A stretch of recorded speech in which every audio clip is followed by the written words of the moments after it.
Alright, how is it going, my friends? Quality Cube here, and welcome to my first financial video. I'm going to go on the limb here and say that this is probably the first time that you guys have ever been on my channel, so I feel it's only right to give you guys a brief history of my experience with YouTube. Also known as Stephen Trays, I have built multiple YouTube channels from the ground up, dating back to as early as 2013 when I first created my first YouTube channel. I have been consistent ever since then. Now, to give you guys a brief idea of how I originally began doing YouTube back in 2013, it was essentially over a game called Roblox. Now, at the time, I wanted to get an in-game currency on the game, which was actually called Tix, which is unfortunately no longer available today. However, I got very lucky with my first upload. It ended up getting, I want to say, around 80,000 views within a few months. And now keep in mind, I am only 13 years old at the time, so this was a huge milestone for me.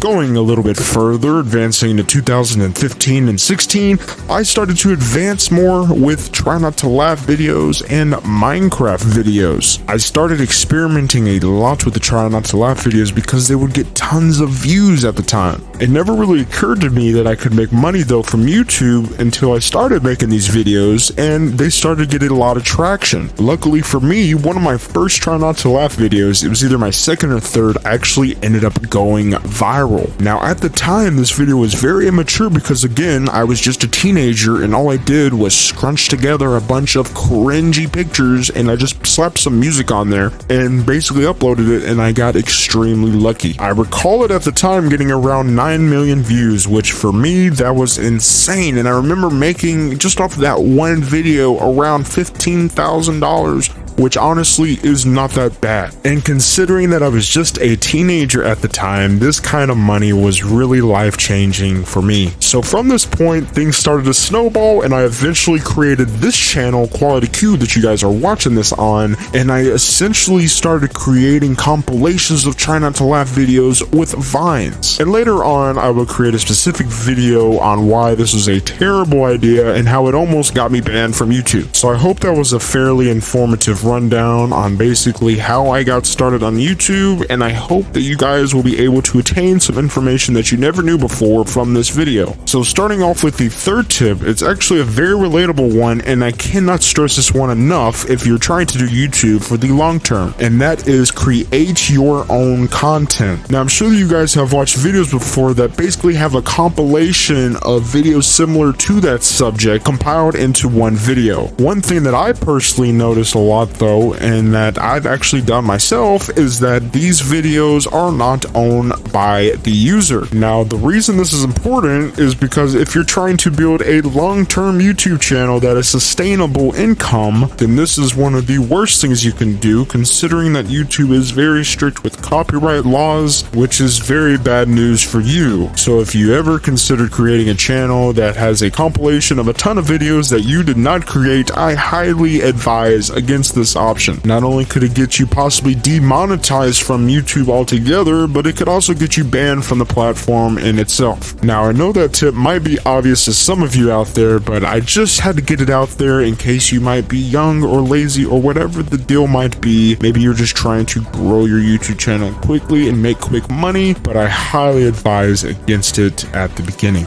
Now, the second tip that I like to get into is with thumbnails. Thumbnails are a crucial part about YouTube, and if you can create them yourselves, you will have an advantage over your competition. For instance, say a user is searching for a video on how to fix a flat tire. Now, let's say that your thumbnail has a picture of a flat tire that you just found online. And let's also just say that your video is high quality. Now, let's say that your competitor also uploaded a video that is not of high quality as yours, but he has, say, a tire pump in his hand and an arrow pointing at the tire. Even though your video may be of higher quality and it has a higher retention than your competitor's video, they will still click on your competitor's video just because it has a better thumbnail and it's catchier to the eye. Now, I'm not blatantly just saying that you should go out there and start clickbaiting on every single one of your videos, although every now and then I feel like it may be okay, but the point is just to make catchy thumbnails that users will want to click. It will get you more views initially, and in the long term, giving you an edge over your competitors. Now that brings us to the third and final tip that I'd like to give to you guys just for this video. And as mentioned previously, this one is going to be retention. YouTube without a doubt favors videos with a higher retention. For instance, say that you have a 10-minute video that has a 30% audience retention. This means that on average, viewers watch your video for 3 minutes. Now let's say that someone else has a video that's also around 10 minutes, but they have a retention around 8 minutes. YouTube is going to rank this video higher in the search ratings and in recommendations every single time, no matter what. And the reason is pretty straightforward. YouTube realizes that people enjoy the video, so they're staying longer. Therefore, YouTube will have the impression that your video is of higher quality because, well, quite frankly, it is. So your video will rank higher in the search results as well as suggested videos. Now, there are so many other beneficial tips that I would love to share with you guys. I just need to know in the comment section below if you found this video useful and if you would like to see more tips. And if you guys would just take a second to smash that like button, it would be much appreciated as well. Well, that pretty much wraps up this financial video, guys. I will see you on the next one.